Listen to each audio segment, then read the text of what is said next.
Welcome back to another episode of What Are We Watching?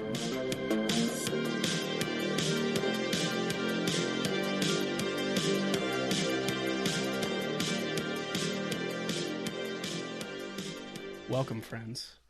So we got this is a little special episode. Keith, do you want to tell us why through your own microphone? Well, finally, the guys got some, they scrounged some pennies together and got me a new microphone so that, I can talk like a real boy now. Yeah. it's the Pinocchio microphone. But I have the Kinda looks like J-Lo headset on. Oh, you go ahead. You go ahead. No, Emily thought that I opened it up and she asked if J-Lo was joining the podcast. But no, it's just Keith. Jack, would you like to add anything in your own private microphone? Keith, I'm sorry to cut you off while you're talking through your own microphone through my own microphone, but... What the hell? I don't know. Jack, what's up? It looks like look more like Backstreet Boys. Backstreet Boys. Yeah. I feel like I'm on the pod, but I'm still at work, so I'm still taking care of some emails and stuff. Yeah, okay. You just use the same. Just use the same mic you use at work. All right, yeah, perfect. Roger. Yeah, I'll get the reports over. I'm in the middle of something. What's the Office Space? The TPS reports? Yeah. Stupid. Yeah. All right, should we get into what did you guys watch? What are we watching, man? Who wants to go first? We'll let Jack the man go first. Jack will start off, dude. So happy birthday, by the way. No, I'm just kidding. I was like, holy shit, did I miss something? I was like, whoa. You're like, wow, Nick does not know me at all. That's nuts. Wrong guy. Wrong guy. Oh, that's the other guy. So it's been a little bit. So I watched a couple Oscar movies that I didn't get to watch. So I watched Poor Things, which I thought was cool. I thought it was crazy. It started off really weird, and then it got cool in the beginning. I don't know. I liked it. I thought it was good. Emma Stone was great. Yeah, she's awesome. I think you said the same. I asked when you watched it. You said the same thing. You're like, dude, it was so weird, but it was awesome. Yeah, I was like, oh, all right. That was I think that was my favorite. I think that was my favorite movie. Yeah. And I guess the Oscars did happen. How accurate were we? Yeah. I lost. I didn't. None of my. Oh picks. yeah, I think Jack was one off. I went 5 for 6. Yeah, you went 5 for 6. What one did you fumble? Predictions. The one I didn't get was what was it?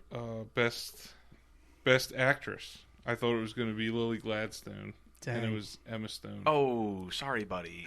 Ooh, womp womp. But they were both great, so yeah. I can't be mad about that. But yeah, Oscars. I thought the Oscars was good this year. Yeah, there wasn't any real annoying stuff, and no one got slapped, which was cool. Yeah. Al Pacino killed it at the end by saying 4 words. That was cool. I Sorry, Al, if you're listening. I thought there was funny things like Schwarzenegger and DeVito coming out. Yeah, that was and cool. they were pointing to Keaton, saying "There's Batman." That was funny. Yeah. And then I thought Gosling doing his song from Barbie was hilarious. Yeah. I wasn't shocked that they did it. Did you like it? I didn't get to watch it. Oh, you didn't watch? No, I was scrambling to have somewhere to watch it. I couldn't even pay to watch it. Oh, that's right. Yeah, so I don't have cable. That's right. You have to have CBS of some sort, and I can't just go on there and say, "Oh, let me buy it for $5." I can't do anything. Yeah, he was sitting in the bathroom getting phone up. I was just sitting there. I was like, "Oh, I'll just throw this on." We should look those clips up because they're funny. I want to, but honestly, I was just so annoyed that the time I spent trying to figure out how to watch it. I was like, dude, you're telling me I cannot watch this at all? I don't even care. But I can watch it. Right? So I got more annoyed. Why don't you read about the updates in the newspaper, your paper newspaper that you get delivered to? I watched the Google Live updates. Extra, read all about it. Yeah. But we were sitting there because we were going to throw it on while we did something else because I was like, there's no way I'm watching this entire award show. Yeah. It was faster. It ended early, which I was shocked. It started earlier and it ended earlier than because of that, but it ended earlier normally too. Yeah. They were like, we have 10 minutes to kill. It was still 3 hours though. It was long. That's the 3 hours that I'm not going to get back, and I'll probably 6 minutes of it. That's fair. You guys had a good time though. Sounds like had a bunch of fun. I bet it was fun. But Jack, what else did you watch? Anything else? So then I watched Maestro, which I thought was really good. I watched The Holdovers, which was good. Awesome. I thought I liked that a lot. I thought Giamatti was great. Oh, he crushes. And the kid was really good too. Yeah. And the lady that won Best Supporting Actress, she was great. I forget her name though. It's some Joy. Divina? Yeah, yep, that's what it is. Yeah, that was cool. I'm glad that she got that. So I watched those, and then I watched some funny movies. I watched Saving Silverman. That's a good one. Yeah, I hadn't seen that in a long time. That was hilarious. I watched Ricky Stenicki. That came out on Amazon. I thought it was hilarious. What is that? Is that like a new movie? It's new. It's Zac Efron and John Cena and oh my god, what's the guy's name? Oh my god, You're talking about the comic right now? Yeah, I forgot his name. I also watched it this weekend or last week when it came out. Andrew Santino. Yeah, Andrew Santino. Yeah. He's pretty funny. He's on he's on that show, the podcast Tiger Belly, I think. Right? I think that's so. it. Best Friends. Tiger Belly Best Friends with man, we're fucking killing it. We're killing this names. Episode. No more names. We're just gonna speak generally. There was a guy who was about a thing. But yeah, he is hilarious, and I thought he was awesome in that. But I mean, the movie I thought was hilarious. And then 3 other ones I watched. I watched this movie with my wife called Happiness for Beginners, and it was with Aaron from The Office and one of the sons from Yellowstone. It's like a rom-com. It was good. Like, if you're looking for a rom-com, it wasn't bad. Was it like a Netflix thing? Or was it was Netflix. They She had been wanting to watch that for ever, so I was like, sure, just throw it on. I mean, nothing like, I probably wouldn't ever say to anybody like, oh, you gotta watch this, but like, my life. But if you're looking for a rom-com, it's good enough to throw on. Then we watched Lift, which is the new Kevin Hart movie on Netflix, and that was okay. It wasn't that great. It was kind of like, we got to the point where like, did he play the same character that he plays in every one of his movies? Yeah. Whoa, easy. He played. Shots fired. There's some respect on Kevin Hart. Kevin Hart? Yeah. What name? He's one of the funniest people alive. Sure. Oh, come on! You're from Philadelphia, and you don't like Kevin Hart. No, I like Kevin Hart. No, you know what you can do? You can kiss your own ass. He is really. I didn't know he was going to hit such a nerve. I'm just here. Oh no, there's so many haters out there. It's like, oh, he does the same thing. I'm like, yeah, because it works and it's funny. No, he is very funny. He was the first person. Is that now he's very funny? Yeah, he is very funny. After that, did you hear that? You hear that? Oh, I knew that would rile you up. But like, he is really funny. Heated. But the thing is, like, in this role, he's trying to play like a heist man, like where he's like setting up heists and stuff. Wait, Jack, do you want to take a break so Keith can yell at you, or no opinion on that? No, he didn't say he wasn't. He didn't say, oh, Kevin Hart, oh, la di da. What was that movie where he plays Bryan Cranston's caregiver? Do you know what I'm talking about? Oh yeah, that was really good. That was like a serious movie. I forget too. that. I can't remember that one. Do you know what I'm talking about, Keith? I don't think so. That's pretty good. I actually saw him. Me and my wife went and saw him at Wells Fargo Center, and he was hilarious. Yeah. I've watched that special. I was not there. Yeah, we went. He sold out. It was the link. He sold. It was like the first show to sell out like basically like an arena, which is that's pretty wild. And the last movie I watched, it was Anaconda. Oh my god! So that just came up on Netflix, and we were like flipping, and I was watching March Madness all weekend because I have my bracket going. I'm bracket central, but my wife's like, "Oh, come on, we've been watching basketball. Let's watch a movie. How about Anaconda?" And I'm like, "All right, fine. Sure." Yeah. So we threw that on. I haven't seen that movie in such a long time. That movie's like, I love it, like, because it's like, you remember, like, it's like 97, I think, and it's like, I remember renting that at Blockbuster and be like, oh, I'm getting Anaconda tonight. This is amazing. But no, that's a good one. John Voight and does it hold up? You think? Jennifer Lopez. Or is it like because or is it like it's the more nostalgia the nostalgia, like because you're like it's good, like I like it, like because it's entertaining enough, but like when you're watching it as you're older, okay, like you're like there's other movies that wasn't are the greatest movie I've ever seen in my life. Like I thought back in '97. Yeah, we didn't have like any premium channels, but they would do that like free weekend thing. Oh yeah, like Showtime or whatever it was on, and I remember that when that was out. That was like one of the movies that was on that weekend. Yeah, so I was like, oh, hyped. You're I'll like, watch this every Anaconda. 3 hours. That and Dante's Peak were the two movies I remember. Nice. I watched those two movies over and over again. I couldn't tell you anything about either movie at this point, but in '97 or '98 when that was on TV, crush it. That's like Dante's Peak. I was talking to the guy, my friend at work, Chris, and he was like, You should do an episode about like movies that are the same. So like Volcano and Dante's Peak. Yeah. Like, and they came out like the same year. And shit. Like, it's crazy. Like, and we start it's talking like, oh, about that writer got fired and was picked up. Yeah. With it. Yeah. Like we started talking about a bunch of them and like realized like, wow, there's a lot more to this than we thought. But that's what I watched this week or these 2 weeks. Yeah. That's a pretty solid list though.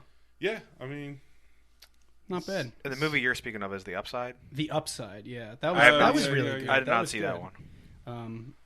Kevin Hart does a very good job in that one. I watched him in Fatherhood, which is another sort of serious kind of one that he did. That was he actually is a good actor. I'm just giving him shit. Nah. No, you know why I'm giving him shit? Because he does I'm going to call him. Have you seen the cash back commercial that he does? I don't know what happened with like our like cable. We have like one of the internet, like we have YouTube TV or YouTube Live. And that commercial is in every commercial rotation. I think they have like maybe 4 commercials, and they're like, "Well, we need to fill it." I don't just so it's like every time we watch something, that commercial's always on, and I'm like, "Oh my god, please!" Like I'm so tired. Like you see it all the time. Yeah. But I also watched Maestro. Oh, okay. I thought it was really good. Yeah. I think I would have appreciated it a little more. I didn't know who he was like before the movie, but I could see like if you were into like classical music and like. If this was your boy, like I could see how you'd be pretty hyped for it. But I thought you did great. I mean, the movie was awesome. I really liked the 35 millimeter like black and white that they shot. A lot of those, like as time went on, they basically like progressed the camera that they were using. Cool how they used the black and white into the color and stuff. That was a cool way to do it. I thought Carey Mulligan was really good in it. Yeah, she was really good. I will say the ending of that movie, the last like half hour of it was. I was like tearing up. It was so sad. I was like, oh my god, like, and then we just like went to bed after. I was like, all right, you're just laying there like, oh, I was like, love you too, Em. I guess I'll be over here if you need anything. That happened. But no, I thought that was a good movie. And then I just watched I watched the movie that we're covering today, and then I watched Juno. Oh yeah, it was like similar to, I think it was like in this vein of movie like this. Oh yeah, like. Juno, Superbad, and the movie we're covering today. They're all kind of like. You want to reveal what we're covering? Oh well, the audience. Well, you already know. I feel like like all those movies have something in common. Yeah.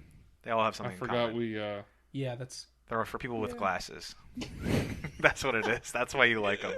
You're gonna say Nacho Libre next. We were talking about Nacho Libre before we started recording. You guys both have dude, glasses. That movie's Nacho Libre is so good, bro. Dude. All the movies you just named are awesome. I'm just saying they're for people with glasses. But anyway, Juno, that movie's awesome. I haven't seen that in a really long time. I watched Napoleon Dynamite, which we're covering today.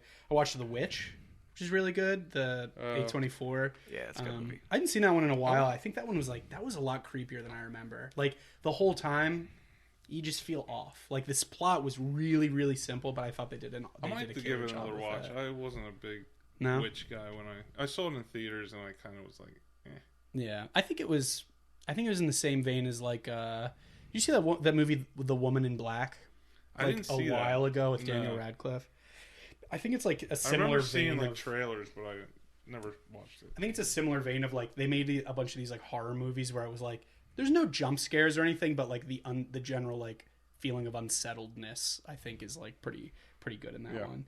Then I watched The Internship with Bobby D. Yeah, Owen Wilson. No, that's The Intern. So The Internship is with Owen Wilson and Vince Vaughn. Oh yes. Very different movies. Very different movie. But that like the Internship like they work. My bad. Google. Yeah, Google. They get an internship at Google. Yeah, my bad. I'm so sorry. Yeah, dude, it's fine. It happens. I won't speak out of turn again. It happens to the best of us. Speak out of turn again. Wait, the other one is Robert De Niro and Anne Hathaway. Yeah. Don't feel too bad. I just said let's reveal the movie that the audience voted on. Yeah. Oh yeah, this was an audience vote. Jeez.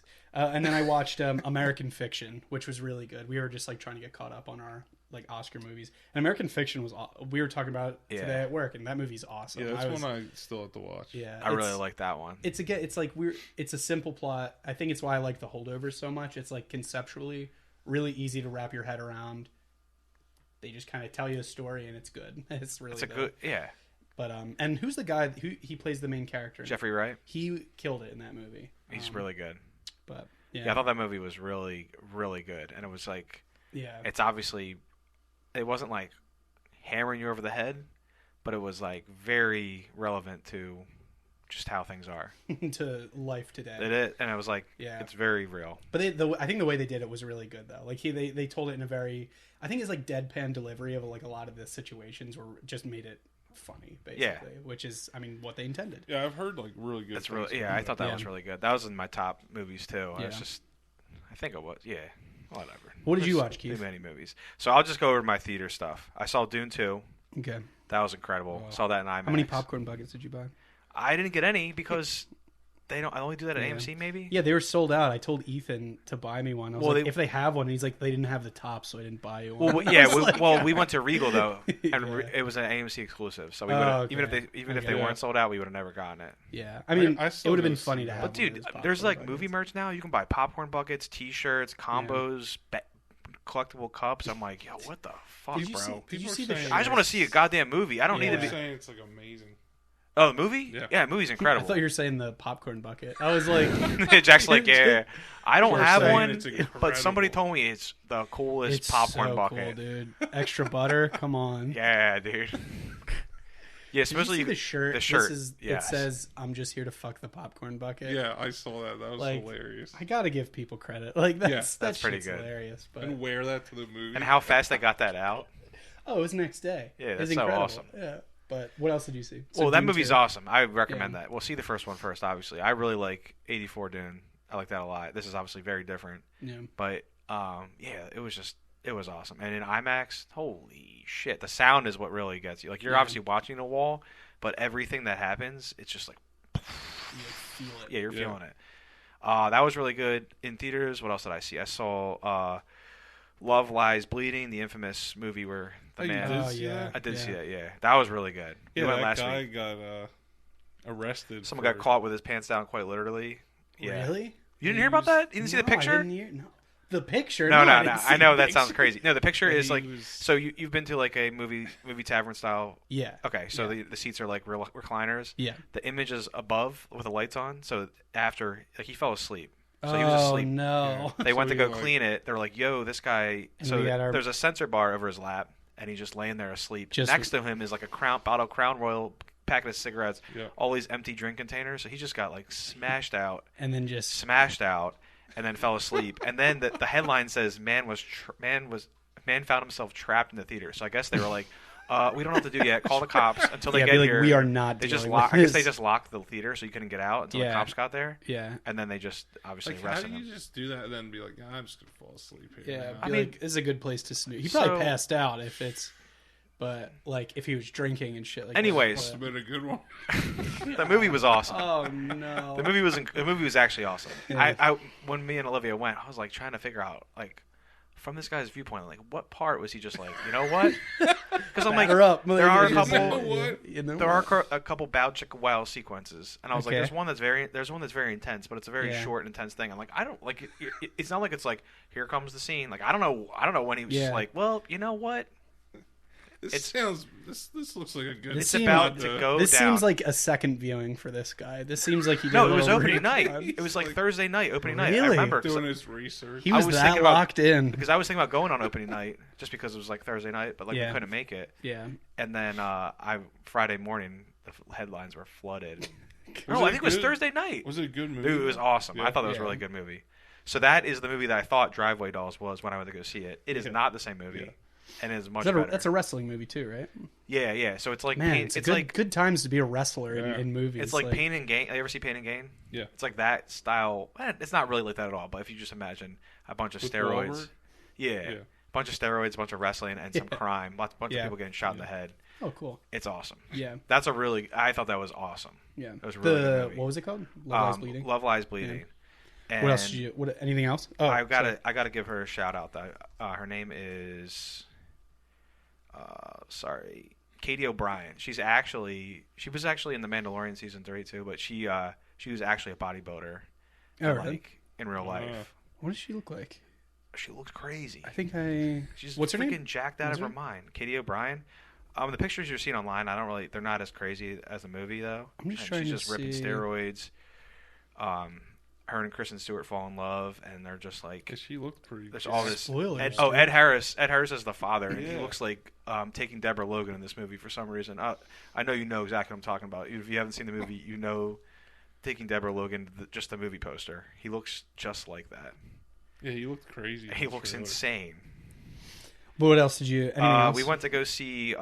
These are all just movie theater movies, right? Yeah. We went to go see Late Night with the Devil last night, and that was awesome. Dude, that's like top of my list right now. Yeah, that was. Did awesome. you see it? No, I want to see it. Yeah, it was top really. Of my list to see. That was really good. See, it's like it's 70s vibe talk show kind of like Halloween special kind of thing. Yeah. You know, supernatural, spooky. Which I love that. David oh my God, I know how to. We are killing names. Yeah. Dude, his name is so. He knows confusing. who he is. Dasmalchian. Okay. Yeah. He plays the lead, and he's awesome in it. And I don't want to give up too much about it. I will say this: we left, and I felt weird after. Like I feel like they were like tinkering with stuff they shouldn't. And we've seen Ouija, we've seen all these like over the top nonsense horror movies that are like, you know, oh, we're doing wild stuff. Oh, we're wacky. Oh, we're conjuring spirits. But like this one made me feel weird, and it's weird because like I want to go home. You leave the theater. It's like a good movie. It's got like this kind of like vibe to it that's like funny at times, and then at the end I'm just like, the way they just leave it, I'm just like, I don't know, I feel real weird. Like I don't think I should have seen that. Is this how like I feel like people who saw Blair Witch for the first time were like, that was weird? Yeah, like, I feel uncomfortable. Well, I feel like Blair Witch. I feel like that you were coming out terrified. Yeah. I wasn't quite terrified. There were definitely a couple of scenes that kind of shake you a little bit. Are there jump scares in that movie? I remember we were talking about here or there, but it's not. It's not like that. It's not like it's more you're not like just like the feel and the the vibe, and it's like it's almost like a period piece, but not really because it's supposed to be in like the 60s, right? 70s. Okay. Well, that guy, like the Smalshia, is that his name? Dasmalchian? Who is this? The guy? The Smalshian. He's been in like a bunch of movies and like horror movies. Oh, but okay. He finally got his lead role in this movie. Yeah, he's in the Boogeyman too. Stephen King's Boogeyman. That was good. And there's a couple other movies, but they were saying like, you know, he finally gets his lead role and shines in it. Yeah, that's cool though. But he's also in Dune and Oppenheimer. He's kind of go. But what's crazy is he was the cop in Dark Knight. You know, in that when they're in that alley. Yeah, he's the weird cop. He's like the guy working for the Joker, right? That's like his first. That's his first job. Okay, and I bet you can probably picture his face right now without even looking at him. Yeah. Isn't that crazy? Like every time I would see him pop up, like he was in Prisoners, I would see him pop up in something. I'm like, holy shit, that's the dude from Dark Knight. He's in that movie for 30 seconds. Yeah, I was gonna say there was another movie we were talking about like a while ago, and you were like, yeah, you know the cop from Dark Knight. And I was like, remember him exactly though. Yeah, he's in the movie for 30 seconds. Yeah. He's a very recognizable face. Yeah, but from what? I have just from that. That's the first thing you see him in, and he's just all of a sudden he's just like, now he's everywhere. Yeah, like, and now he's crushing it. He's in Suicide Squad. Did you say that? He's Polka Dot Man. Yeah. But that's my theaters. I did watch some Cronenbergs. I watched Crash from 1996, which is an insane movie. If you haven't seen that. And I watched Naked Lunch, which was another. I want to see that. Naked Lunch. Yeah, it's a crazy movie. That's with Peter Weller, right? Yeah. RoboCop. Yeah. Oh, I did watch, as far as like films go, I did watch Moonlight. I hadn't seen that was good. That was really good. What was that like? I still haven't seen that. When was that? Was that 16? Like 2 years? That was 16. Mm-hmm. I thought that was like 2 years ago. That movie came out. Oh my goodness. Yeah, that movie was really good. Olivia had seen it, and she's like, "You haven't seen that, right?" And I was like, "No, we need to watch it." Yeah. And then I followed up with a feel-good movie, Dogtooth. After that, that was that's another Yorgos at the most. It's a very unsettling movie, but I watched that, and then I showed Olivia Taxi. She had never seen Taxi Driver. We watched that. So good. So I threw that on. That's going to Mahoning. Is it really? Yep, I will be going to see that. They also gave that movie a shout out at the Oscars because it was like the anniversary of when Bobby D and Jodie Foster won for Taxi Driver. So like they were both there, and it was like, what was it, 50 years later or something that's cool. like that, right? And they were both. Young Jodie Foster, and that is really insane. Yeah, it's crazy. Like I showed her, I was like, that is. She's like, no. Yeah, that's her. So I did watch Ricky Snicky like you did, and then I got one more. I think. Hold on. Do you like Stanicky? Yeah, I thought it was pretty good. I think it could be 20 minutes shorter, and they tried to make it bigger than it is. Like, it's a funny movie. It's actually hilarious for the first 15 minutes. Cena was insane. But the ending, they kind of lost me with at the ending. But, like, the first 50 minutes, there was one part I woke up, Olivia was asleep next to me. I woke her up because I was kicking my legs on the bed and crying. I was literally crying. How long is it? Is it like a longer one? It's like an hour and 40, but it feels like it could be, like, 20. Like, there's a part of the movie where you're like, holy shit, we have another half of this movie? Like, it's like, what else are they going to possibly do? Yeah, I got to watch that one then. It was good, though. Yeah, you'll like it. Yeah. Wait, what was the... Shit. I had it. You had another movie that you watched? Just one more. I did. I don't freaking know. I did. We did watch The Fifth Element, which I love. Oh, nice. And we watched The House That Jack Built. That's an insane movie for insane people only. You have to pass a test to be able to watch that. Matt Dillon is just like this insane serial killer having a conversation with who's in charge of hell? What's his name? Hades? No. I don't... Virgil. The devil. Oh. Yeah, it's like this insane movie. Yeah, it's just insane, and I've seen it. I was like, I'm running out of names for him. Virgil's like he guides you through hell, but yeah, it's insane, and it's like, oh man, it's just good. I mean, it's what year good. Did it come out? What year? That was 18 or 19. I know that poster where like I don't know why I just thought of 1918. Hear ye. I was like, oh okay. 2018. Yeah, it's the cool. movie. Like the plastic sheet and like you see his it's like if you glasses. Oh, that's cool. Like if you're like, oh, American Psycho's crazy, then you watch this movie and it's just like you're like, no, that movie had nothing. No, I think American Psycho is awesome, but yeah, that movie is just like kind of unbelievable, crazy. But nice. What do you think? Should we talk about the main event? Yeah, the people, you voted it. Congratulations, everyone. This movie beat Fugitive and Seven. I'm telling you, I'm not shocked. I know. I knew. I texted you guys immediately. Yeah. I said this is going to win by a landslide. To be fair, we should have put this up against other quote unquote glasses movies as Keith. Oh said. yeah. Like we should have put this up against like Nacho Libre and Juno, or Nacho Libre and Superbad or something like. So that was our bad. I thought it would have been cool to have it different, like genres. Yeah, but people were commenting. This one killed. Napoleon Dynamite. They voted and then commented. Which I thought was funny. I knew it was a landslide. Yeah, but and not even that there's anything wrong with any movies. I love Seven, and Fugitive is awesome, but I just like they're very different movies. The people are gonna want this one. It's very all three are very very different. So thank you for everyone who voted. If you guys liked picking or liked doing it this way, definitely let us know. I think we're gonna maybe do this again in the future. If we just can't agree on what we want to cover, basically we'll probably just throw another poll out. Yeah, we'll probably throw these in, sprinkle these in. Yeah, just to take some pressure off of us from picking every week. Yeah, get the audience involved. Yeah. So this is a 2004. It's kind of billed as a coming of age movie, but he doesn't really do anything. He doesn't come of age. I like the tagline. It's like on the movie poster. It says he's out to prove he has nothing to prove, and he just does. And like he does it. Like he nails it. True. Yeah. But if you try and describe this movie to someone, I don't know how to like pitch this. No. But this have to watch it. It's just too good. So yeah, like you said, 2004. Directed by Jared Hess, and it was written by Jared Hess and what's his name? Jerusha Hess. That's his wife. I just looked that up. I was like, that is an insane combo of names. That's Jared and Jerusha. Yeah. But this movie was I guess I'll go over the box office first. I could do the box office. So this movie had a budget of $400,000. So there had an initial investment of $200,000.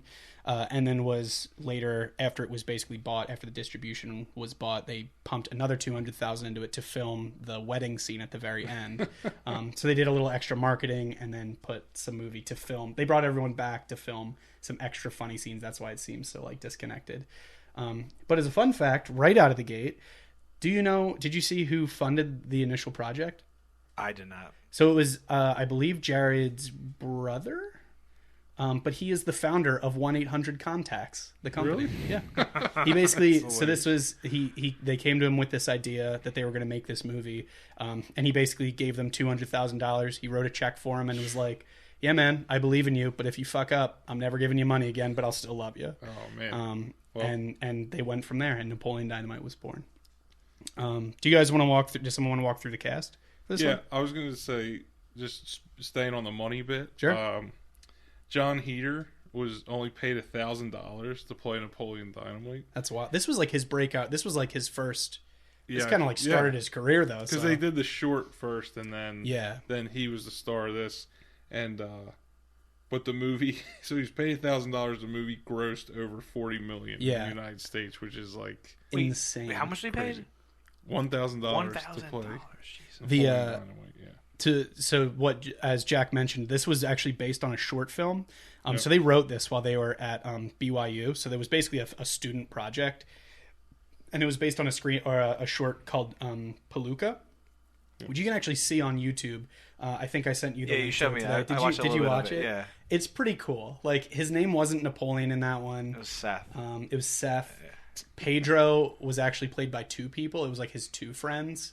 But definitely, if I highly recommend, if you're fans of this movie, look up Palooka. You're gonna be like, oh shit, yeah, that's Napoleon Dynamite before it was Napoleon Dynamite.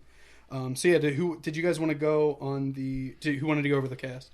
Yeah, I can go through. Top billing. So, top billing. Top billing winner. So top billing, obviously John Heder. Nice. Napoleon Dynamite.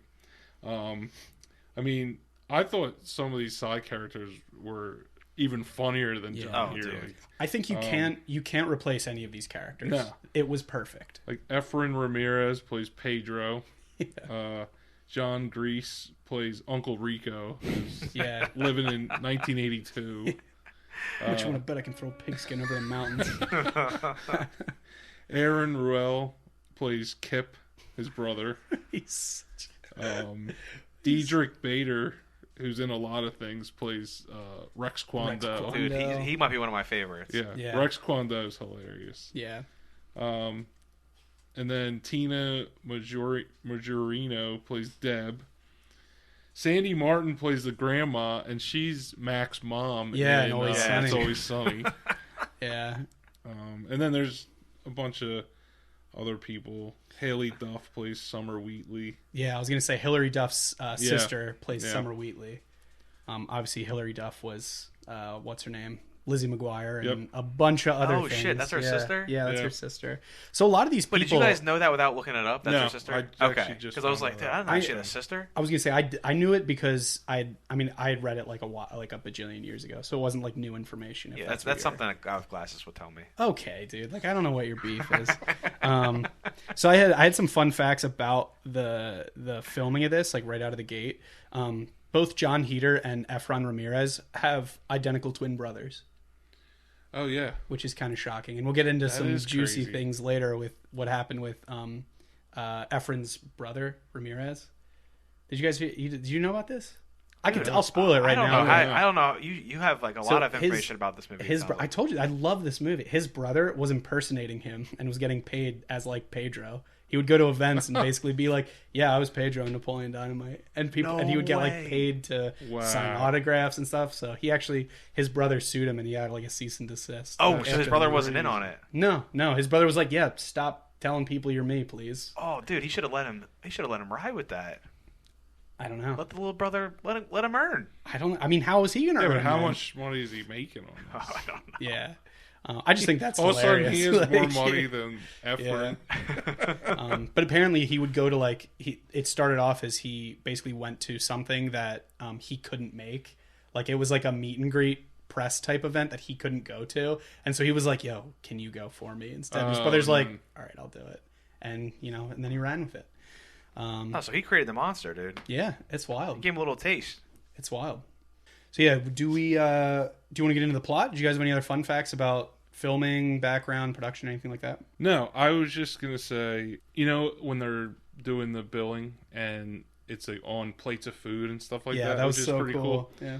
So apparently, every dish shown during the opening credits is eaten by a character later in the movie. Oh, really? Yeah. That's awesome. Yeah. Oh, okay. So they put down each plate of food, and then and it's not just food, but they do chapstick, an eraser. He has the alien abduction insurance card, which is awesome. Yeah, all that stuff. But for the food, everybody eats a dish later in the movie. That's pretty cool. Yeah. I did like the opening credits when they're playing the White Stripes song. Yeah. That was that intro. always like every time I see it, it's just like very nostalgic. Yeah. Yeah. Do you guys want to get into the plot, Keith? You have any fake facts? Well, I don't have a fake fact. I thought I was going to make a fake fact up, but then I realized that I never saw this. There was actually a TV series. Yeah, they did an animated series in 2012. Yeah. I think I wrote that. Yeah, 2012, an animated series. It did one season, and then they were like, all right. Because I was just saying to Nick this morning when I saw him, I was like, oh, yeah, I'm just so glad this is like a one and done thing, and they never tried to reboot it, and I didn't realize that they had done this. Yeah. And I was like, yeah. I thought you were talking about other movies. Then Nick was movies, TV shows. I was like, man, I'm just so glad they never actually did this. Have you seen the TV show? No, I just hit him with a, damn, that's crazy. Like, I was like, I didn't even... Well, I feel stupid now, but is it funny? Is it good? I've never seen it. I'm not sure. I mean, it was 6 season, episodes. So. It was canceled, so it was like... I'm assuming it wasn't that great. Okay, all right, cool. Assuming it didn't have the magic of the movie But I'm sure a large studio wanted it to have the magic of the movie. Yeah. So, all right, we can get into the plot if you guys don't have anything else. Nope. No, I will say Efren. Is that how you say his name? Yeah. He was in Tammy and the T-Rex, which is an awesome movie. But he played a pizza boy in that. That was like the first thing he ever played. I just saw it. I didn't realize it was the same dude, but it is. And he's also in Kazam, which is awesome. He's also in Nacho Libre. Is he? I thought I saw that. He played a minor character in that. Oh. I could be wrong. I don't see it on here. Let me see. I have to strike that. Nah, never mind. Oh, he was in Casa de Mi Padre. But that, I mean, they're very different movies. I was going to say, is that the same very kind of different movies. No, he was in Employee of the Month. He played with Dane I'm Cook. just surprised. Yeah. I didn't realize how much other stuff he was actually in. Yeah. Okay, that's all I had. Nice. That was a good fake fact. It wasn't that fake. was real. That was real. I'm sorry. All right. So, Napoleon Dynamite. So he is and he's kind of an awkward dude. He is 16 in this movie. I actually never knew his age before I started doing a little research in this. Wait, why is he okay? Why does he look 45? First of all, he looks 45. But wait, what bus is he on? Dude, I have no idea. Doesn't make any sense. on like the elementary school. The kid next to him is like 8. I think it's supposed to be like it's so small. Like the town he lives in is so small, and he's like doesn't have a car. And so it's just like, well, you get on the one bus to the one school. Okay, that makes sense. Take you into town. Yeah. So he grows up. They are in Preston, Idaho, which is actually where they filmed this movie, which I thought was kind of cool.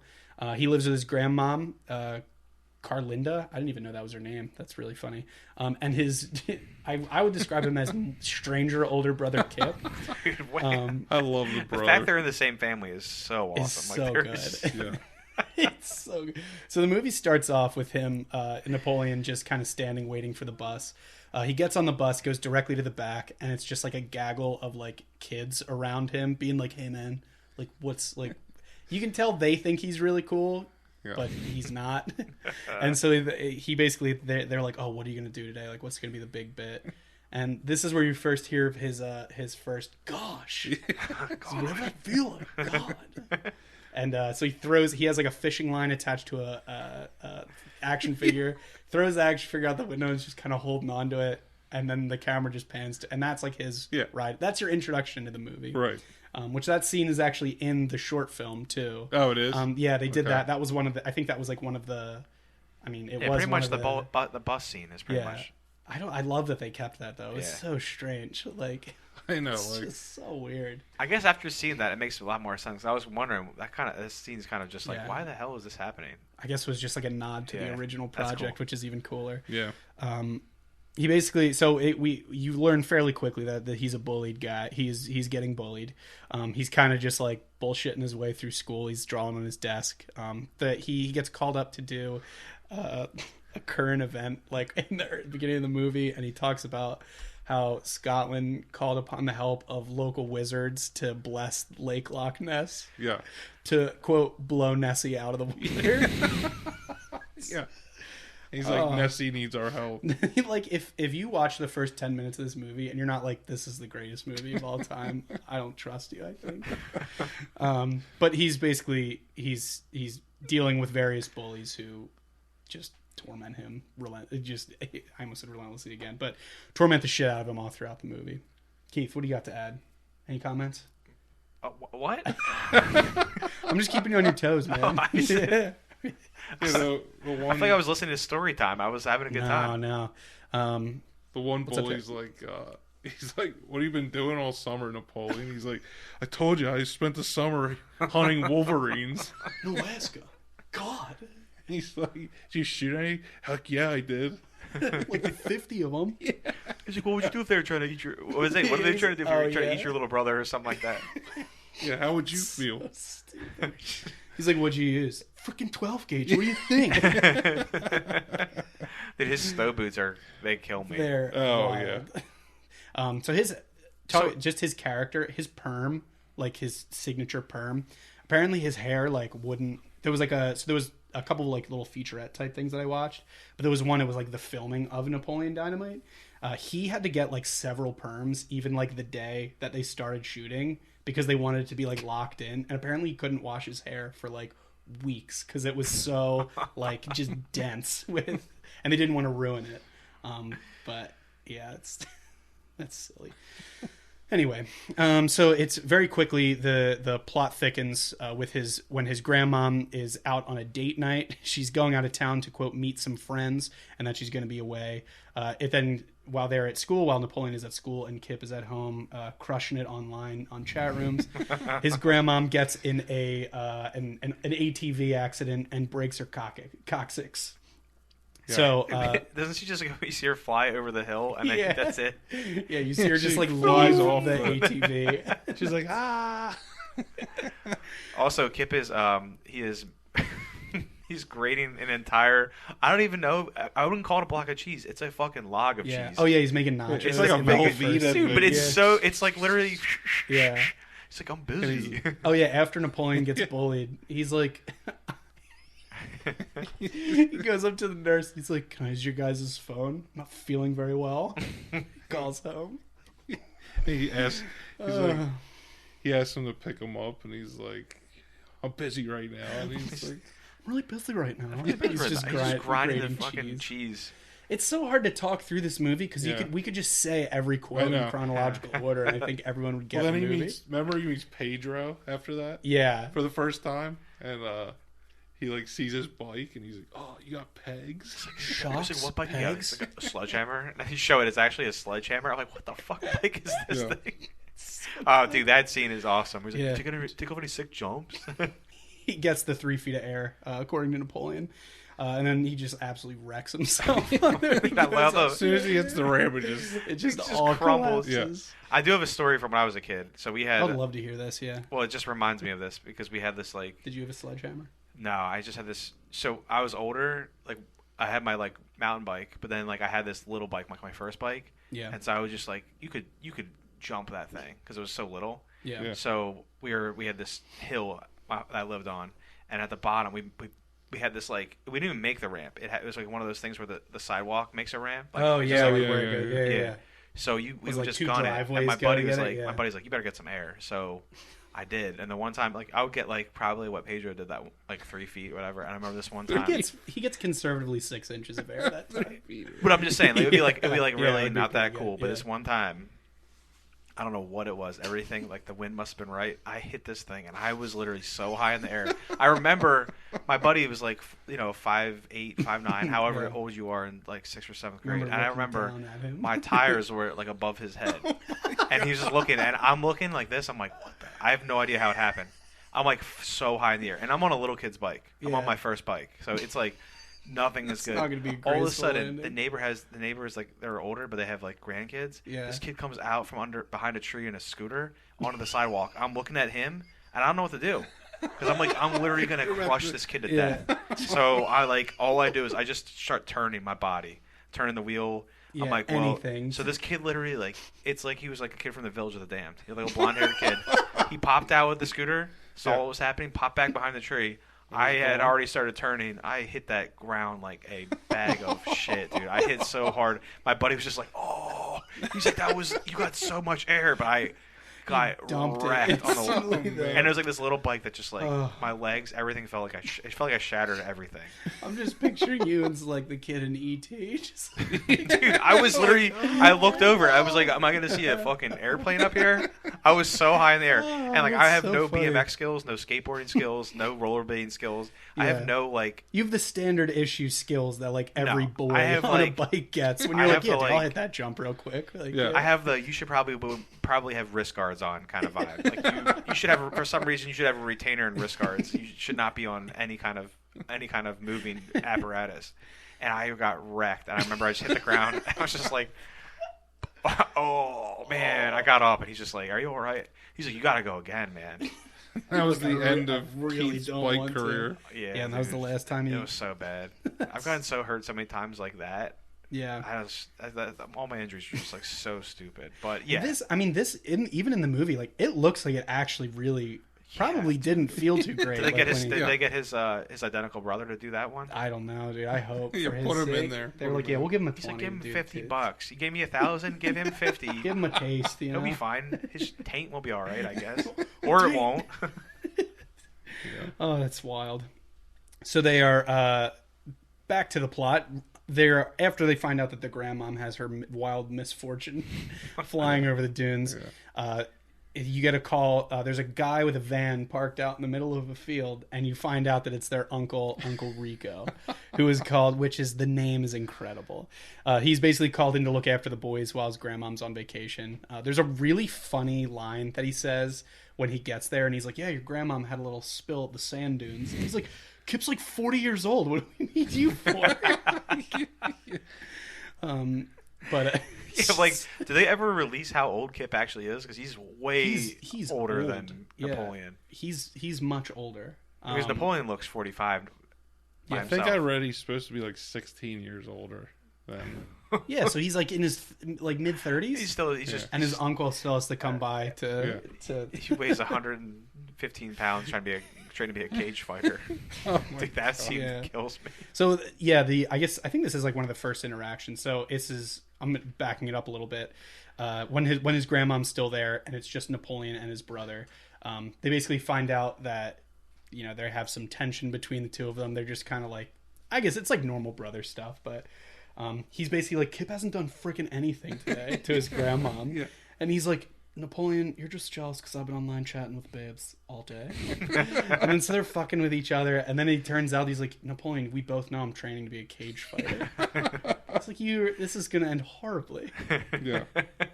And then this is where like he's what's the line he says? Like, show me your best move. Let's see what your best move is. Oh, that's what it is. Dude, it's like such a. Why do you do that voice? You do the Kip voice like perfectly. I know you do. I just do the It's like the right all the time. It's not even just the right sound. It's like the right tone. Try and hit me, Napoleon. Yes. What? Let's see what happens when you try and hit me. And they fight so awkwardly. They really do. It's just like all slaps.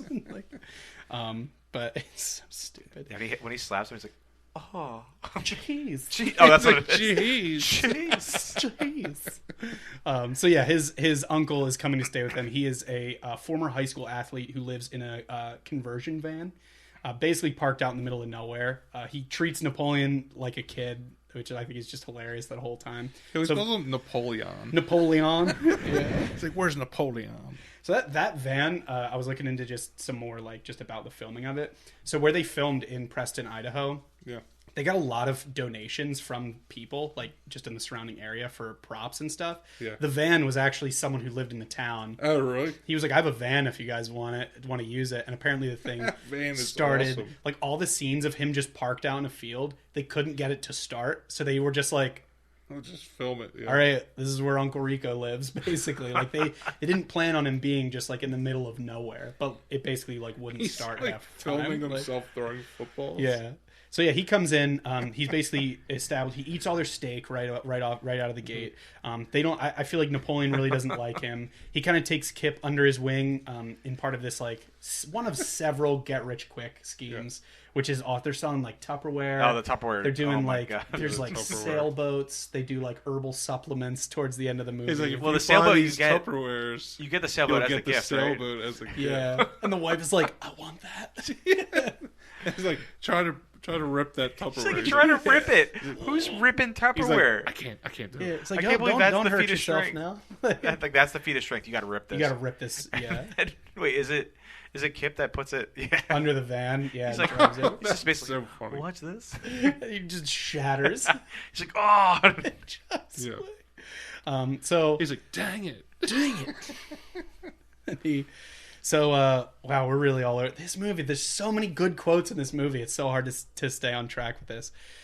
So basically, you find out that it's jumping forward a little bit, but Kip is trying to raise money to pay for his internet girlfriend LaFonda to come visit him. He's basically like she lives in Detroit, and they're basically he's trying to get enough money to see them.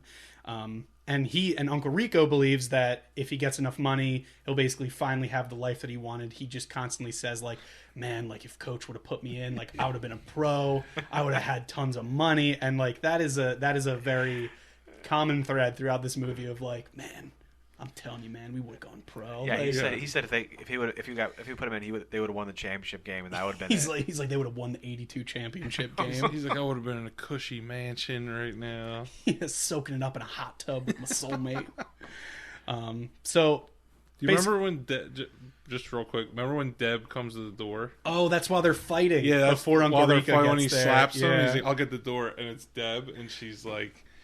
She's like door to door selling. Do you want to look like this? Yeah, he's like, would you like to look like this? He's like, this is a girl. This is a girl. She's like, well, I'm selling bracelets to raise money. I made like a buttload of those at Scouts. And she's like, I'm trying to raise money for college. And then Kip goes, your mom goes to college in the back.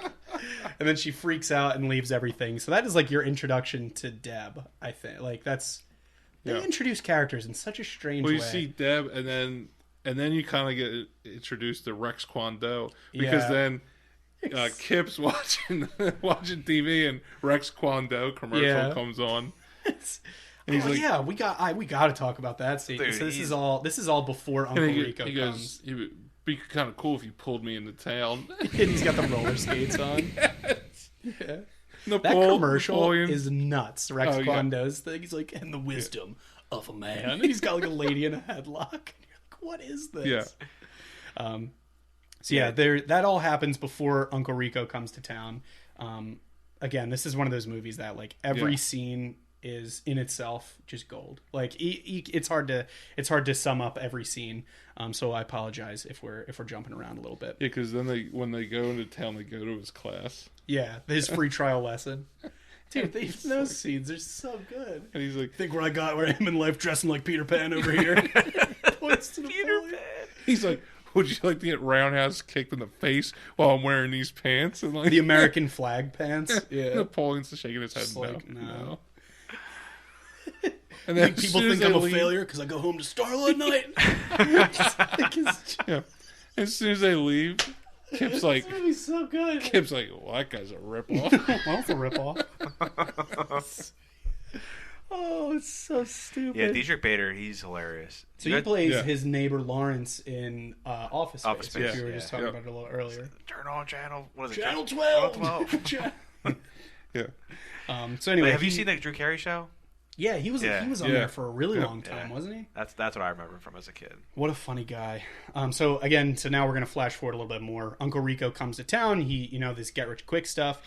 So Napoleon quickly becomes friends with two students at the school. So Deb, that shy girl who basically is trying to raise money for college, who Kip just obliterates with the whole "your mom goes to college" bit.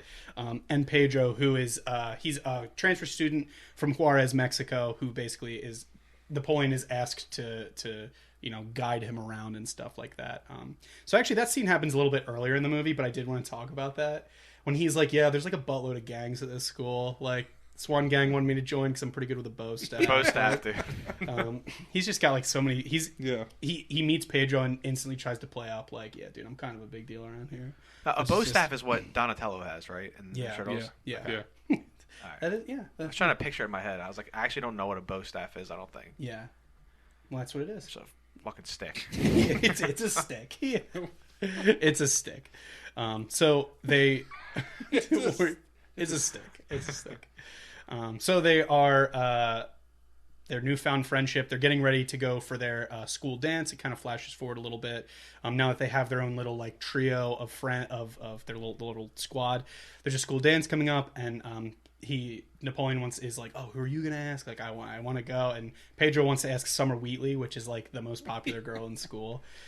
He's like, how are you gonna do that? I'll bake her a cake or something. And he's like, that cake he makes is hilarious too. So he asked her to be his dance partner. She says no. He makes her a cake. He then asks Deb, who accepts.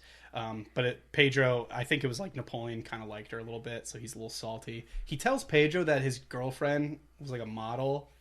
Do you remember that scene? Yeah. On the he's like, my girlfriend's going to come. He's going to fly in from... He shows him the picture that Deb gave him. Right. Yeah. Said, do you want to look like this? Yeah. He's like, yeah, she can't come in, but... but, I'll figure it out or whatever. So Pedro asks Deb. She says yes. Pedro then encourages Napoleon to find a date for himself. And he picks another popular girl, Trisha, from the school yearbook. That's nuts. As a gift, he's basically like, oh, you gotta draw or something. Like, you're always drawing. Pedro's like, they're hyping him up. He draws... He's like, I don't have any 6 skills. Yeah. He's like girls want guys with 6 skills. And he draws probably the worst picture I've ever seen. It is a haunting photo. Yeah. Or a picture, not a photo. It's like the shading on your upper lip took me like 4 hours to do. That is bad. There's more where this came from if you go to the dance with me. It's so stupid. But yeah, so basically, at the same time, isn't Uncle Rico trying to sell that mom Tupperware? She's like chatting up with her mom, and like they're hitting it off, like they're flirting with each other a little bit. Yeah, he's getting selling. He's like, "What do you think about that 24 piece?" 24 piece. Oh yeah, because Napoleon drops off the thing and at the same time. Yeah, yeah, and his mom and Uncle Rico's like, he's a delicate little fella. Like he's just like, he still wets the bed. We're just trying to get him out of the house. So basically, the mom has pity on him. That's the whole reason she forces her daughter. 100%. Yeah. Yeah. She's like, you're gonna take that boy to the dance. That phone call. Then she calls him. She's like, I just wanted to say thank you for the picture. I would love to go to the dance. And it's just like the most pathetic thing ever.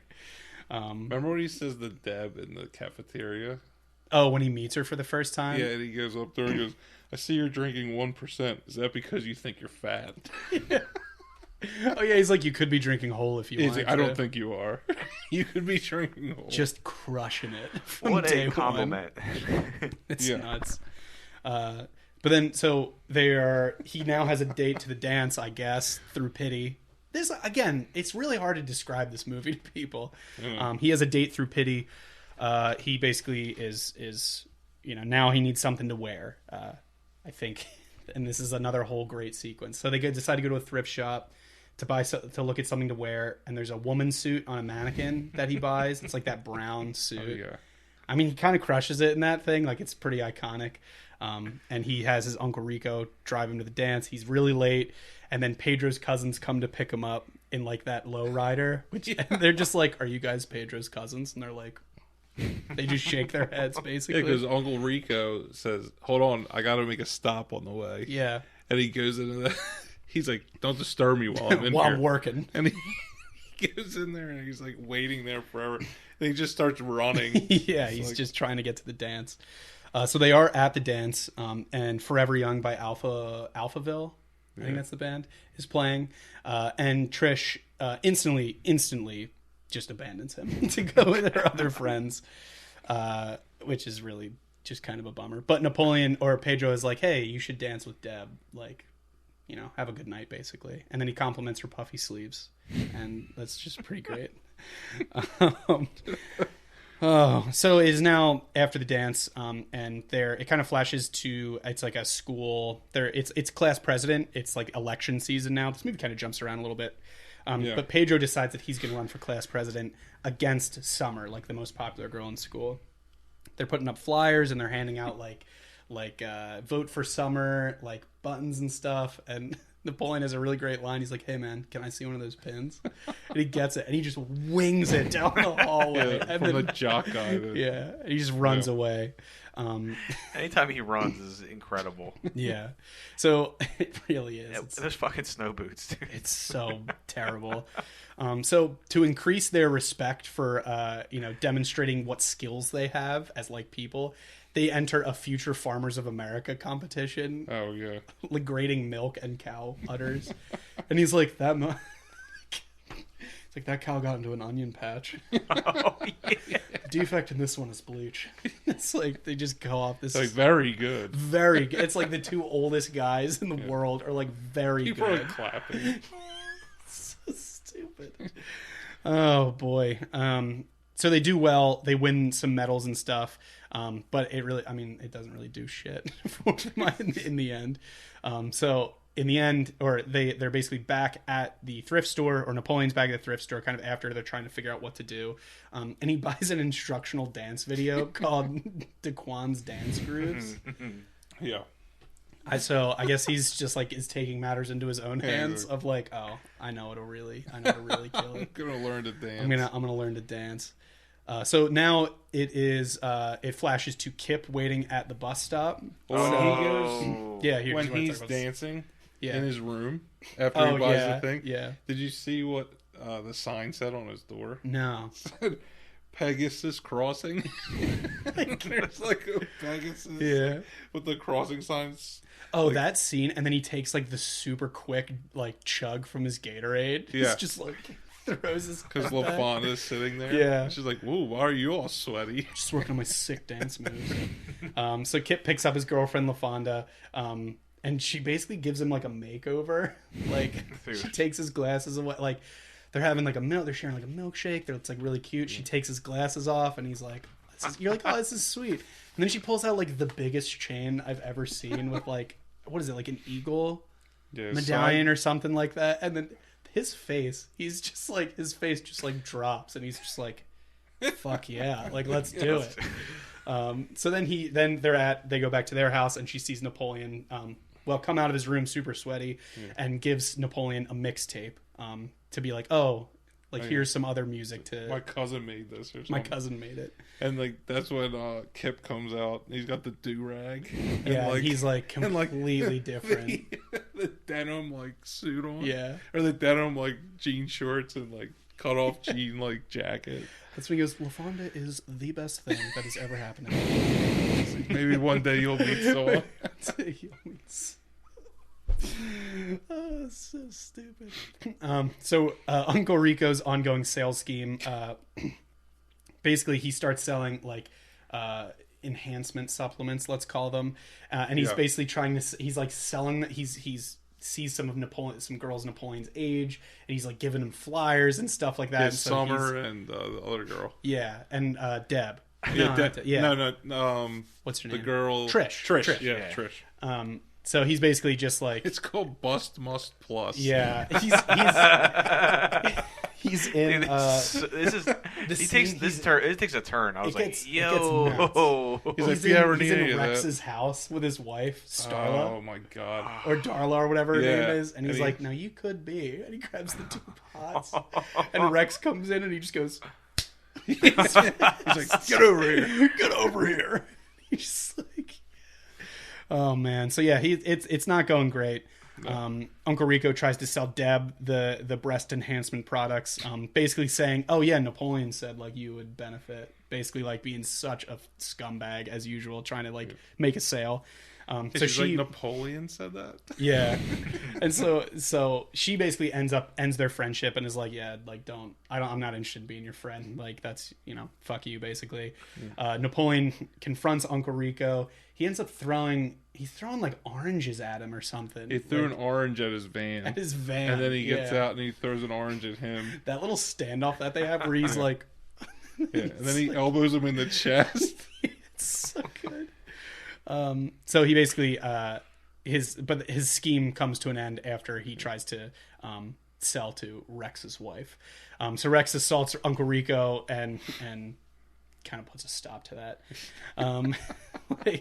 So now it's the time we're getting to kind of closer to the election day, and you see Pedro it's like a piñata of Summer that he's like, and it basically says like Pedro vote Pedro. So kids are like bashing it, and you find out like, hey, I mean, and the president's like, you can't or the principal's like, you can't do that. Like, that's fucked up. Kind of. He's like, we do this in Mexico all the time. Remember he cut all his hair off earlier? Yeah. Because he's like, I was really hot and I thought it was my hair. And so I shaved my hair. So he has the sweatsuit on. Oh, yeah. It's like all pulled up around his face. He's like, take it off. Take it off. He's like, I'd rather not. Yeah, then they find him a wig, like, while they're going to the thrifts. There's, like, so many, like... Yeah, Deb gives him the wig from her, like... from her collection. From her, like, photo shoot, like, area that she has. Oh, what? Glamour Shots by Deb, I think. Yeah. So that scene, the whole wig thing, that is in the original short movie, too. Oh, okay. Like, the whole plot is, I think they end up of the short, they skip school because their one friend shaved their head, but now they're self-conscious about it, so they try and buy him a wig. And, like, that is the plot. And it's basically, like, I think they're just kind of, they wanted to keep some of those scenes in this movie. So Summer gives her speech. It's the day of the election. They basically have to do, like, a dance, or not a dance, but, like, a routine, would you call it? Like a skill or something. A talent section. Yeah. They give a speech and then a talent. And Pedro's like, I did not plan a talent. Like, no one told him. No one told me this. And then he's Pedro's standing there. He's sweating his ass off. And he's like, is anyone really hot right now? Like, is anyone burning up? He's basically just getting like panicking. So Summer does a dance skit to Larger Than Life by the Backstreet Boys. I wanted to say something about her speech. Oh, it's awful. It's like, it's horrible. And it's like, so racist too. Oh, horrible. Because she's like, do you really want to have chimichangas every day next year? Yeah. She's like, I don't. She's like, for me, it'll be summer every day. Vote for summer. It's like, oh my god, like it's awful. Like, and everyone's clapping. Like, I'm like, that's so bad. I do love though that like her whole speech, like everything she's promising, she's like, and we're gonna get new uniforms for the cheerleaders, and we're gonna get extra soda in the vending machines, and it's just like all dog shit stuff. It's just wild. Yeah. So during their Larger Than Life performance, her boyfriend is like standing up, like the D-bag like jock dude. He's like standing up. He like pops his collar. And he's like dancing along like, with him. Oh, it's so stupid. So basically, Pedro gives a speech that's basically just like, please vote for me. Like, vote for Pedro. Like, that's really it. Yeah, well, Napoleon tells him to say, if you vote for me, all of your wildest dreams will come true. Oh, yeah. So he basically, on the side, to save Pedro's, like, campaign, Napoleon gives the sound engineer LaFonda's mixtape and basically does a dance routine to Canned Heat by Jamiroquai. Which is just so it was, apparently there was that song, it was like one of 3 songs, and I can't remember what the other songs were, but they were all, I think like randomly they decided they were like this song's the winner, but there was a couple other like really specific songs that they were thinking about doing the dance to. He kind of crushes it, and he gets a standing ovation, and basically Summer and her boyfriend are like, oh shit, like this is actually, because they're laughing when he finishes and he runs off stage. And they're laughing, and then all of a sudden everyone just starts clapping, and they're everyone like, what? Goes insane. So that dance scene, that was like one of the last things they shot for the movie. So they filmed this, like the whole movie was shot on film. They basically got like a grant through, I can't remember what like film company they got a grant from, but they basically got to use a free like 20-year-old camera, but it was a film camera, and they had to just pay for the film. Basically, they were like, you can use our equipment, but you have to pay for the film. So they were running out of money at this point. They said the rights to that song Canned Heat was like half of their budget, just like right out of the gate. And so they said that his dance, like, it's basically shot in like it's nothing, like the shot isn't very impressive. It's just like simple zooms and stuff like that. They were basically like, dance to as much of this song as we can pay for, basically. And so he just went up there and just like, he just crushed it. Yeah. And then when the song like cuts out, they basically were just like, it's over. We're done. We're done. We don't have enough film. And he just runs and he just runs off. Which I just thought that was like really good. Like that whole scene, because that's such an iconic part of this movie, is like the end dance. Yeah. So yeah, he runs out. Pedro becomes class president, kind of wrapping up the movie. Kip and LaFonda leave on a bus to I think go back to Michigan. Uncle Rico reunites with his estranged girlfriend. the grandma comes back from the hospital, and Deb, and the movie ends with Deb and Napoleon playing tetherball, which throughout the whole movie, at recess and stuff, people would come up and Napoleon would be like, "Hey, do you want to play me in tetherball?" And no one has said yes the entire movie. And Deb, at the end, basically, like, you know, she was really mad at him, basically just comes up and he goes, "Do you want to play me?" She shakes her head, and then the movie kind of just fades out there. Well, he says to her, "I caught you a delicious bass. Want to play me?" Want to play me? Call you a delicious bass. And then the movie just kind of plays out, which I do like. The ending of the ending of the movie is pretty good. Just kind of like that last scene. But then there is he kills her in tetherball, and then he goes up and like high fives her. And then there's a post-credit scene. It's 2 months later. Kip and LaFonda are getting married, and Napoleon appears on a horse. And it's like the scene doesn't have anything to it. Uncle Rico's like, "Where's Napoleon? Where's Napoleon?" And that is Napoleon Dynamite.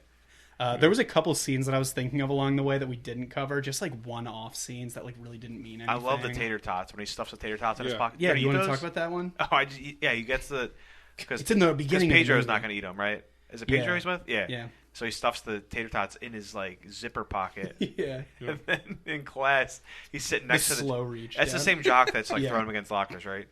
Yeah, he's sitting there in class next to the jock, and he's reaching in and he just like slowly unzips his and he started to he eats a tater, and then he goes like, "Give me some tots." And he's like, "Give me some tots." And he's like, "No." So then just get your own. Just get your own. So then he just on your own.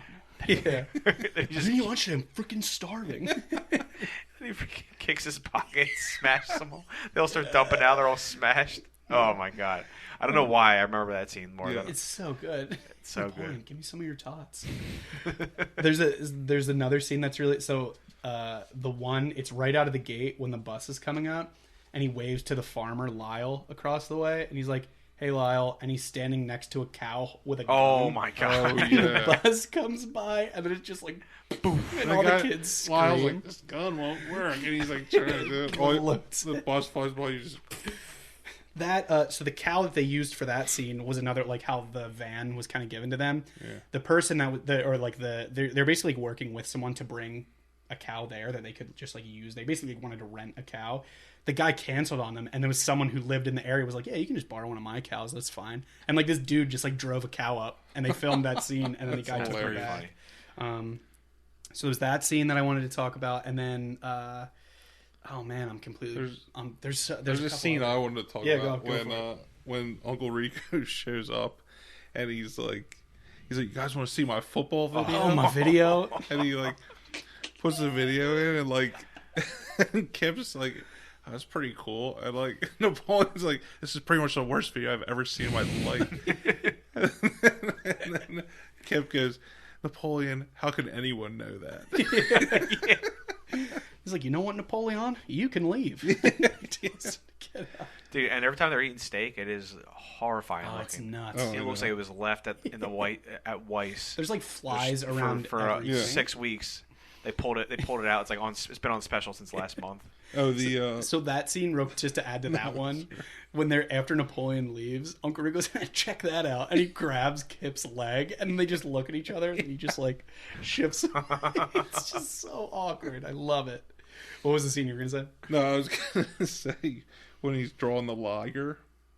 Oh yeah. And she's like, "Oh, what are you drawing?" And he's like, "Pretty much my favorite animal ever in the world: a liger, a tiger, and a lion mixed."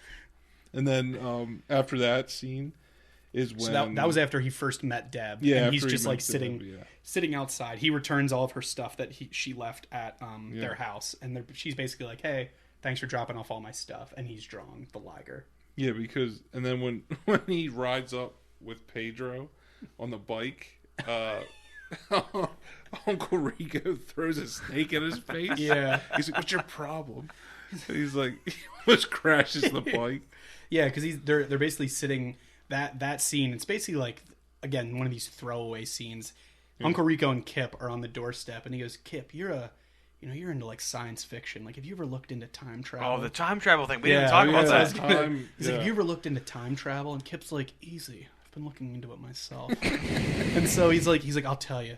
I could throw a pigskin over." He's like, "I'll tell you. Back in '82, he's like, I could throw a pigskin a quarter mile. He's like, how much you want to bet I could throw a football over the mountains? Yeah. And Napoleon's coming up, and he's like, check this out. Picks up the steak, wings it. And so the steak, I had a fun fact about that. The steak hit him. He actually threw that. Like, it was with one take. He threw it to hit John Heater, who plays Napoleon. Yeah. It hit him in the face so hard they didn't have to put in like a smack noise in post. Like, it just hit him that hard. It was like direct hit. Yeah. And then Kip goes, "That's what I'm talking about." It's just so good. Did you want to talk about the time travel scene, Keith? Oh yeah. I don't really have much. It's confusing because they're talking about it, and then at one point they have their device, right? So they basically make enough money selling the Tupperware, and then they buy a time machine with all of the money, and it's just a piece of shit. Yeah. Like, it's just there's like the directions, like handwritten labels, right? It's set to 1982. Yeah, because Uncle Rico was like with it. It just shocks him, and then he basically is like shocks his like balls. Like he's like, ah. he's like turn it off. Crap. And Uncle Rico kind of limps, and he's like, I could have told you that. So basically, that is when they decide that they need to start selling something else, because he's like, I'll tell you, I already reached out to him. We're gonna get a refund in full for that, like, or I'm gonna sue, basically. Yeah. One of the one-off scenes is when he goes to work at the chicken coop. Oh, so this scene chronologically is where Napoleon finds out that Kip and Uncle Rico are like basically have a side hustle. Yeah. And they're basically like, yeah, while you were playing, Uncle Rico says, well, you were playing patty cake with your friend Pedro. I was busy making $100. And he's like, I can make that much money in 5 seconds if I wanted to. And the next scene is him going to work for Lyle and this other farmer. Like, and they're like talking about it, and he's like, do the chickens have large talons? What did you say? What? And then you see them working, and then the lunch spread they put out it's for vile. Fucking eggs, hard-boiled eggs, and it's like egg salad sandwiches that are like covered in flies. There's like hard-boiled eggs, and then they pour like it's like orange juice, and he puts eggs. He puts eggs in it. I think it might just be eggs. Like, I don't know. Drinking, and like they're just all eating this sandwich. It's so disgusting. Yeah, he takes a sip of it, and he's like, like he just like a. And he's also working with kids. Yeah. He's like by far way older than the rest of them. Yeah. And I think, so it comes time, they're like at the end of the day, and the farmer, I guess it's like, he's like, oh, I guess it's time for me to pay you. And the farmer just is like, well, forgot my checkbook. He clearly was. He's like, I hope you don't mind that I pay in change. And it turns out that he got paid roughly $1 an hour. He's like, $6. It's like $1 an hour. Oh, it's so good. Did you guys have any other funny scenes? Well, apparently I read that they had a whole scene to show how he paid for the suit, because like how do you pay for the suit? Yeah, nobody knows. Don't. Yeah, and apparently he won $10 on a scratch-off ticket. So that's in the little prequel one. It is? Okay. Yeah, so that's how they buy it in that. So they had that, but they cut it out of this. I don't know why that doesn't. I know, because you're thinking, because then you're like, they don't even mention like the price of the suit. They're just like, he just cool. Has the suit. Yeah, that is pretty great. Keith, do you have any other? Did you like this? Give it an out of 100 rating. Out of 100? Yeah, out of 100. Let's get you got your new headset on. You're ready to review some stuff. I don't know, pal. like somewhere in the 80s, I guess. Yeah, it's high. It's good. Yeah, I as a kid, this was awesome. Yeah, like I wasn't a kid. I guess I was like. This was 2007, right? Something. 2004. 2004. Yeah, so I was probably 16. Yeah, I thought this movie was hysterical when I was a kid. Yeah, or a teenager, whatever. But yeah, Jack, we were talking about that. When's the last time you saw it before? Like. A long time. It's been years since I've seen this movie, and I like sat down and watched this morning, and I was just like, "Oh my god, I forgot so many parts of this movie." I mean, it got a 7 out of 10 on IMDb, which is anything 7 and above on IMDb is pretty good. Yeah, I think it's one of those movies where you're like, "Oh, that movie's kind of dumb," but then if you watch it, like I'm telling you, every one of these scenes, you're like. That's hilarious. It's like parts front to back. It's hysterical. It's there's parts solid, that you're like, oh, that was stupid, but then there are so many parts that you're like, oh my god, that's hilarious. One of the scenes is like after Pedro's running for president. There's like the bully is picking on one of the other kids, he's like, if you vote for Pedro offers you his protection. And then he's like fucking with the nerdy kid outside, and Pedro's cousins pull up, and it says vote for Pedro on the side, and they just shake their heads no at the bully, and he just like runs away. And the kid's smiling like yeah, it's so good. Yeah, no, there's so many great scenes in this. I have a couple phone facts when you want to get to them. I think I'm ready to wrap it up. I don't think I'm looking through. Let me look at my notes real quick. I don't think I really had anything else. There was no cursing in this movie, which I thought was pretty interesting. Oh, yeah. It's like it was basically like a Mormon type. I don't know if it was like they were influenced by like, or like they themselves, like the writers were like Mormon background, but I know like that influenced them. Like if you watch this movie, they do not curse. And that was one of the things that the guy who plays Uncle Rico, I think is John Kreis or something. No, what's his name? Kreis. John. Yeah. Or whatever his name is. Yeah. Basically, that was one of the reasons when he decided to come on for this movie. I mean, he was already like kind of an established actor at the time, and he thought that the movie was so funny and without using like bad words in it. And he was like, "This is amazing! Like, I will." He offered to drive to them so that they could film it. Like they were like, great. We could try and fly out, and he's like, no need. Yeah. I love this script. Out. I will be out there and I will meet you guys to film it. That's hilarious. And since then, I mean, they do like some live things, but even in interviews, he still talks about like how like this movie was like such an incredible experience to film, and which I just think is really cool. That's cool. That is cool. Yeah. But yeah. What are your phone facts, Jack? So apparently John Heder drew all the drawings in the movie except the unicorn. Really? He even drew the Trish? Yeah, the Trish. Oh man, that is. How much do you think that thing is? That is a tough photo. I'll bet that is in some like. I really hope that that's like in one of their basements, like that actual picture that they used for it, just like framed. That would be so funny. Like, but what else you got, Jack? So Jack Black actually almost played Rex. But then this was like Pick a Destiny era, wasn't it? Like right around there. It was before. Yeah, it was a little before. Probably School of Rock-ish right? area. Yeah. But then 2 years later, he played Nacho Libre, which is directed by the same guy. Yeah. And then at one point, Jake Gyllenhaal was considered for the role of Napoleon Dynamite. Oh, that wouldn't have been good. What? I know, because like Heder was in the original. Maybe they were trying to go with like a more established. Oh yeah, I guess they're trying to get. He's way too pretty for that. But he stood by and did John Heder. Yeah, that's wild. Jason Lee was offered the role of Uncle Rico. that would actually. Yeah. I mean, I'm glad they didn't do any of these, but that could have worked. And then one last thing, the Rex Kwando code appearing above the mirror in the Rex Kwando dojo. Yeah. Reads, "I shall respect Rex. I shall never misuse Rex Kwando. I shall be a champion of freedom and justice." What? That's so stupid. Oh man. He reminds me of, just off topic real quick. Have you? Sure. Well, kind of on topic, but have you seen the movie with Danny McBride, Foot Fist Way? Yeah, the Foot Fist Way. Yeah. No. Oh my God. Rex Kwando reminds me of Danny McBride in that movie. Yeah, because that's like a full movie of Rex. It's a full movie of Rex Kwando, basically. Sounds chaotic. But awesome. with Danny McBride, and like that's pretty funny. The movie's insane. But that's all I had for phone facts. Keith, you have any fake facts you'd like to give us? Some stuff you just whipped up off the top of your head? I don't do those on call. That's something that I just meld in. I don't have any for this one though. Oh, you didn't pre-make up some fake facts? No, I gotta meld them in. You can't ask me about. Yeah, you can't be like, man, I can't wait to drop this fake fact on him. Actually, one other thing, Sure. Uncle Rico was spitting out his steak all the time. Like, no, I didn't notice that. Yeah, so when he eats it, like he would be like, he'd chew it and like spit it out. And apparently, he's not vegetarian. He just doesn't eat red meat. That actor. So he'd put it in his mouth and spit it out, but that's pretty. Yeah, that's pretty wild.